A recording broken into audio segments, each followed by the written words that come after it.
سلام و درودی به پایان با کل مخلصان برنامه در شبکه‌های اجتماعی. فردوس خورسند توپ خبرهای ورزشی را میگوید رفتیم.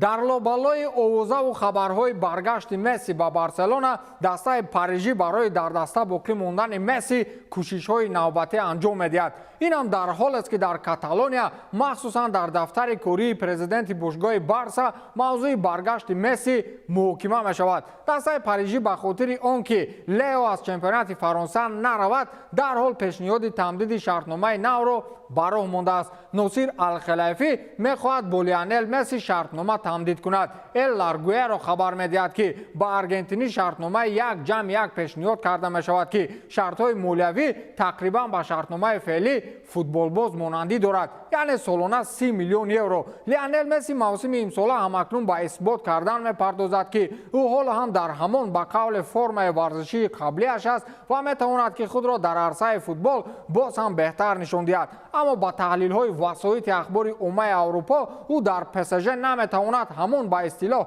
منتالیته فوتبالی خود را رشد بدهد. چند وقت اخیر سر و صداها در مورد مناسبت سرد سگانه بهترین پس‌ژ مسی، نیمار و امباپه در رسانه‌های خبری نشر می‌شود و این می‌تواند با برگشت مسی به بارسلونا تاثیرگذار باشد. با اطلاع پایگاه خبری اسپانی، باشگاه بارسا در صورت اقتدار برگشت مسی را پیدا می‌کند که فوتبال باز همچون اگنت آزاد به دست بیاید. خلاص خود فوتبال باز حالا در این مورد چیزی نگفته است و پیشنهاد پس‌ژ هم حالا جوابی دقیق ندارد. اگر مسی با پس‌ژ شرطنامه نو تمدید کند، پس مخلصان بارسا می‌توانند امید خود را کنند و قلب لیواندوفسکی هم آرام شود.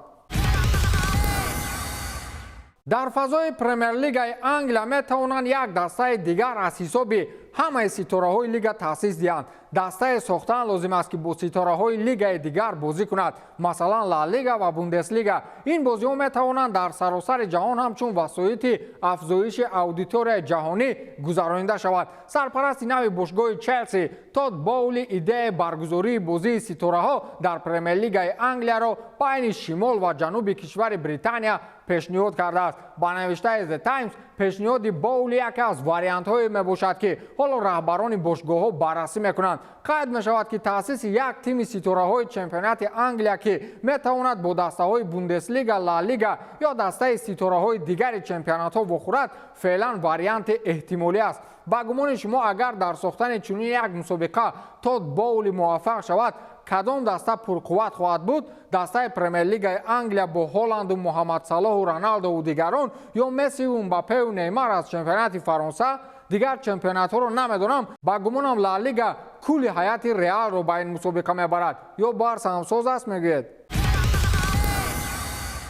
دسته بارسلونا در موقع سرخیو بوسکتس فوتبال بازی نو میجوید. وقت و زمان جلوه های این لگند بارسا هم به پایان رسید. با اطلاع رسانه خبری دیاریو سپورت، نیمه میادگر تیم وولورهمپتون روبن نوش افضلیت اولین درجه کاتالونی ها برای عوض کردن بوسکتس در موسم آینده است. نیلونوری ها میخواستند که پرتغالی را در روزانه ترانسفری تابستانه همین سال خریداری نمایند، اما با دلیل به موافقه نرسیدن باشگاه ها این سازشنامه اجرا نشد. گفته می شود که نوش تصمیم گرفته است که تا سال 2023 انتظار شود تا با بارسلونا گذرد. با این دلیل وی تابستان سال گذشته صرف نظر از توجه این باشگاه ها درباره انتقال احتمالی به منچستر یونایتد یا لیورپول صحبت نکرد، چون مطمئن بود که گزارشش با بارسلونا حتما اجرا می شود. خلاص رهبریت باشگاه کاتالونی نمایندگان فوتبال باز پرتغالی را مطمئن ساختند که تابستان سال 2023 حتما شرطنامه همکاری با امضا میرسانند.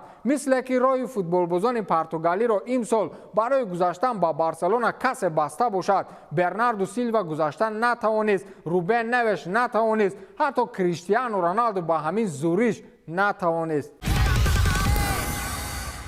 در چمپیونات اسپانیا ضمن یک آوازدهی و مراسم سپریدن جایزه با بهترین های ماه سپتامبر، نیمه میادگر دسته ریال مادرید فدریکو والورده بهترین فوتبال باز ماه سپتامبر انتخاب کرده شد. این هم در حال صورت گرفت که فد در 3 بازی انجام داده خود با پیراهن ریال 3 عمل نتیجه آور به دست آورده است. او در این 3 بازی با زدن 2 گل و 1 پرتافت گل‌آور دست یافته است که با این ترتیب در آوازدهی از رابرت لواندوفسکی از بارسلونا Дани Парехо Вильяреал, Саму Кастильяхо Валенсия, Луис Филиппе Реал Бетис, Браис Мендес аз Реал Соседад ва Нико Уильямс аз Атлетик پیش گذاشت. این انتخاب بهترین فوتبالباز البته که چون همیشگی سر و صداهای زیاد را میان مخلصان در شبکه‌های اجتماعی به بار آورده است. مخلصان نو بسته از مخلصی‌شان به دسته‌های گوناگون از آن انتقاد میکنند که باید به جای فدریکو والورده بهترین فوتبالباز ما لواندوفسکی را انتخاب میکردند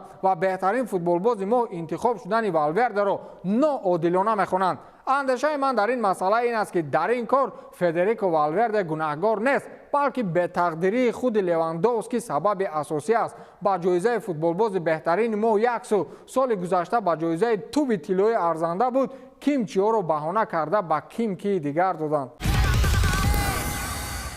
در فضای باکس میان زورهای این نوع ورزش به قول بحث و جنجال و گریبان یکدیگر را گرفتن تا هنوز ادامه دارد. چند وقت پیش انتونی جوشوا از منبر بلند با بوکسچی معروف دیگر انگلیس تایسون فیوری طعنه زده بود که او در رقابت با انتونی میترسد.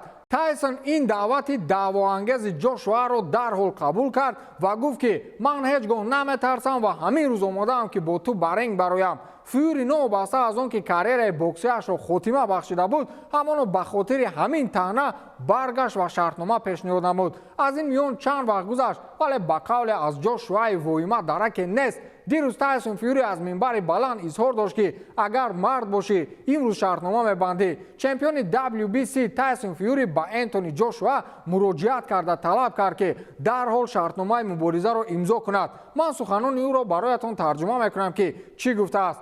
توپ در طرف تو است پسرم، اگر مرد باشی و عزت و افتخار داشته باشی امروز این شرطنامه رو امضا میکنی. دیگر روزها، هفته ها و ماه ها نیست. 2 هفته زیاد شد که شرطنامه در نزد تو است، اما تا حال آن را امضا نکردی. با مردم نشان ده که تو واقعا ترسانچکی، چگونه که من میدونم و شرطنامه رو امضا نکن. با من فرق ندارد که تو آن را امضا میکنی یا نه. تو را نمکک مغلوب کردند و من چمپیون جهانم. من هم میدونم که تو را با کفالت مغلوب میسازم، همان گونه که چند وقت پیش اوسیک برایت مشتباران کرد. شرطنامه را امروز امضا کن ترسانچک. بگذار مخلصان بریتانیایی آن چیزی را که میخواهم به دست آورند. با تو غوغا کردن لایق من نیست. تو باید با من جنگ کنی و از این راه گریز نداری، گفته است تایسون فیوری. من با جنببست کنی کریر ورزشگران دو نوع ورزش باور ندارم، با بوکس و MMA. میوزر 300 بار، تایسون فیوری 100 بار و کانور مگرگر میلیارد بار کریرشان را جنببست کردند، اما وقتی که پولشان تمام شد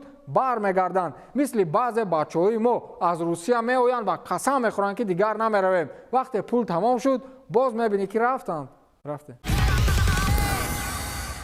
تونی کروس به خلاصه آمده است که کارنامه ورزشی خود را تابستان سال آینده خاتمه بخشد. گمانم او بعد سرگردانی های رونالدو فهمید که در پیری دنبال توپ دویدن احمقی بیش نیست. طور خبر دادن کروس 32 ساله از بررسی تمدید شرطنامه با باشگاه شانه خودداری میکند که شرطنامه فعلی او تا تابستان سال آینده قرب دارد. از این رو مادرید اعتراف کرده است که آلمانی نیت دارد تا کریر ورزشی خود را خاتمه دهد. کروس میخواهد در اوج شهرتش این کار را به آخر رساند تا در آخر همچون فوتبالباز نالازم میدان را ترک نکند. علاوه بر این تونی نمیخواهد به رشد بازیگران جوان خلل رساند. در رابطه با این رئال مادرید الکی به جستجوی عوض کننده نیم حمایتگر شروع کرده است. یکی از نامزدها گامس دا سیلوا 21 ساله برزیلی از فلامنگو میباشد که نماینده های رئال الکی دنبال او به برزیل رفتند. کروس شاید به آن خاطر میرود که یکی مودریچ قریب 38 ساله هم ایزا کشیده میرود. با همین تمام، تا دیدار نوبتی، خیر.